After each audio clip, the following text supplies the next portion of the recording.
दोस्तों, मनुष्य संसार का सबसे बुद्धिमान प्राणी है। हम खुद का सीखा गया ज्ञान अपनी अगली पीढ़ी को देते हैं, लेकिन ऐसा सिर्फ मनुष्य ही नहीं बल्कि जानवर भी करते हैं। कई जीवों ने पीढ़ी दर पीढ़ी सीखते हुए अपने भीतर ऐसी अनोखी खूबियां विकसित कर ली हैं कि उन जीवों को किसी इंजीनियर से कम नहीं आंका जा सकता। तो चलिए आज के वीडियो में कुछ ऐसे ही जीवों के बारे में जानते हैं। Busking beetle. दोस्तों, यदि आप रेगिस्तान में रास्ता भटक जाएं और आपको कहीं कोई कुआं या तालाब ना मिले तो सोचो प्यास के मारे आपका क्या हाल होगा। जबकि सच्चाई ये है कि आपके चारों ओर हर वक्त पानी होता है, लेकिन फिर भी इस पानी से हम अपनी प्यास नहीं बुझा पाते, क्योंकि ये पानी हवा में नमी के रूप में तैर रहा होता है। हमारे जैसे साधारण इंसान इस पानी को पी नहीं सकते। हाँ, बाबा रामदेव इस पानी को जरूर खींच सकते हैं, क्योंकि कुदरत ने उन्हें नाक नहीं बल्कि दो ऑक्सीजन सिलेंडर दे रखे हैं। बाबा जी के अतिरिक्त एक और छोटा सा जीव भी है जो हवा में मौजूद नमी या धुंध से पानी निकालने की अद्भुत क्षमता रखता है। इस जीव को बस्किंग बीटल कहा जाता है। चूंकि आज पूरे विश्व के 2/3 लोग पानी की कमी से जूझ रहे हैं, इसलिए दुनिया भर के वैज्ञानिक बस्किंग बीटल नामक इस झिंगुर पर शोध करके हवा से पानी निकालने का हुनर सीखने का प्रयास कर रहे हैं। जब रेगिस्तान में धुंध पड़ती है तो ये झिंगुर रेत के टीले पर चढ़ जाता है और हवा में अपना सिर नीचे की ओर झुकाकर शांत खड़ा हो जाता है। ऐसा करने से धीरे धीरे पानी की बूंदें झिंगुर की कमर पर इकट्ठी होने लगती हैं, जो बहती हुई इस झिंगुर के मुंह तक पहुंच जाती हैं। यह सुनने में बहुत आसान लगता है, लेकिन दोस्तों, यदि आप नमी वाली हवा या धुंध में महीनों तक इस तरह से खड़े रहो तो भी आपके शरीर पर पीने लायक पानी इकट्ठा नहीं हो सकता। उल्टा पसीने के रूप में आपके शरीर का ही पानी बाहर निकल जाएगा।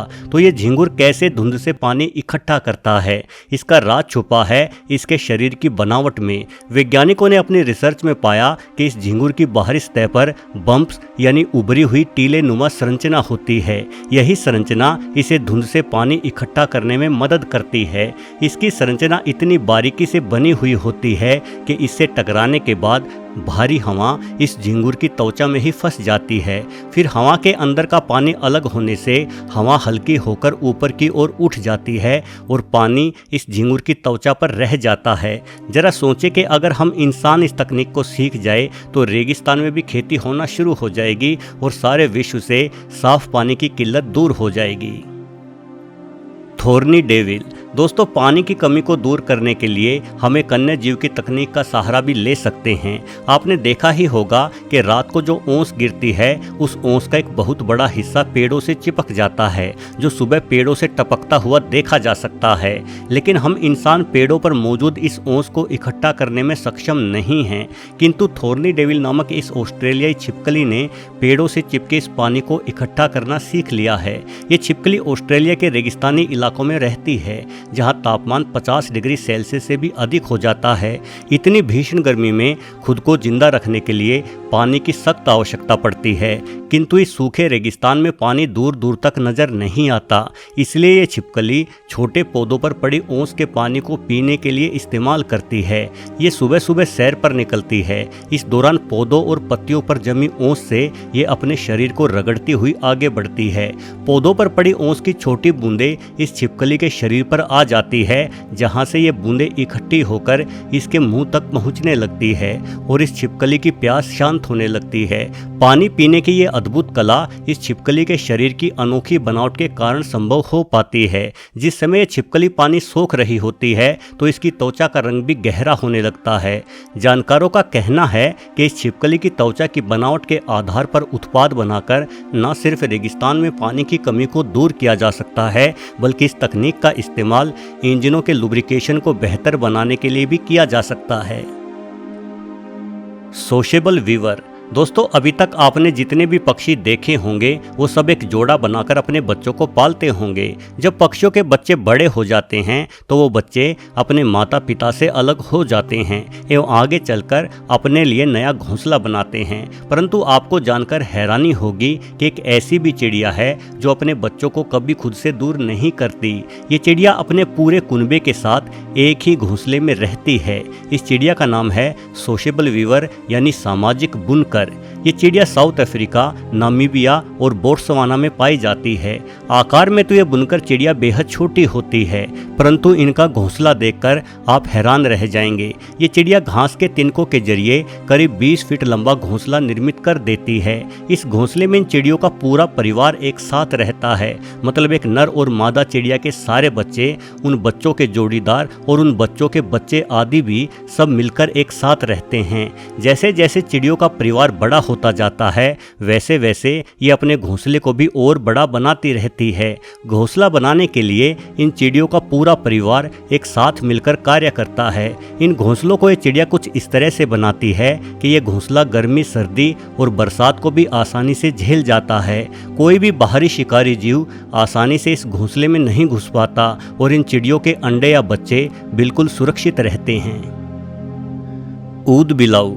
दोस्तों, ऊद बिलाव एक सर्वाहारी जीव है। दुनिया भर में इनकी 13 प्रजातियां पाई जाती हैं। हम मनुष्य ऊद बिलाव के फर के लिए इनका अत्यधिक शिकार भी करते हैं, जिस वजह से आज ऊद बिलाव की तमाम प्रजातियां विलुप्ति के कगार पर पहुंच गई हैं।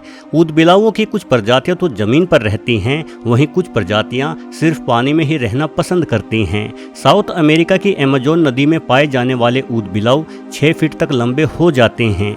ये छोटे मगरमच्छों का शिकार भी कर लेते हैं। जो बात इन ऊद बिलावों को सबसे खास बनाती है वो है इनका एक इंजीनियर की भांति कार्य करना। कनाडा के जंगलों में एक बार वाइल्ड गार्ड हेलीकॉप्टर के द्वारा जंगलों का दौरा ले रहे थे। तभी वो नदी पर बने करीब 1 किलोमीटर लंबे बांध को देखकर हैरान रह गए। जब जंगल के कर्मचारियों ने जांच पड़ताल की तो पाया कि इस बांध को कई सारे ऊद बिलाव एक साथ मिलकर बना रहे थे। बाद में ऊद बिलावों द्वारा बनाए गए अनेकों बांधों को खोजा गया। असल में पानी में रहने वाले ऊद बिलाव कम वेग से बहती नदी में पौधों और झाड़ियों को एक के ऊपर एक रखकर बांध बनाते हैं। ये गीली मिट्टी की मदद से इस बांध को मजबूती प्रदान करते हैं। ये ऊद बिलाव ऐसा इसलिए करते हैं ताकि नदियों में एक लेवल तक पानी हमेशा बना रहे और भविष्य में इस पानी में मछलियों की पैदावार भी होती रहे। इन मछलियों से ही तो आखिर इस बुद्धिमान जीव का पेट भरता है। Puffer fish. दोस्तों, वैसे तो पफर फिश अपने शरीर को गुब्बारे की तरह फुलाने के लिए प्रसिद्ध है। जैसे ही से कोई खतरा महसूस होता है तो ये तुरंत हवा और पानी को अपने पेट में इतनी अधिक मात्रा में भर लेती है कि किसी गेंद के समान दिखाई देने लगती है। इस मछली में टेट्रोडोक्सिन नामक जानलेवा जहर भी पाया जाता है।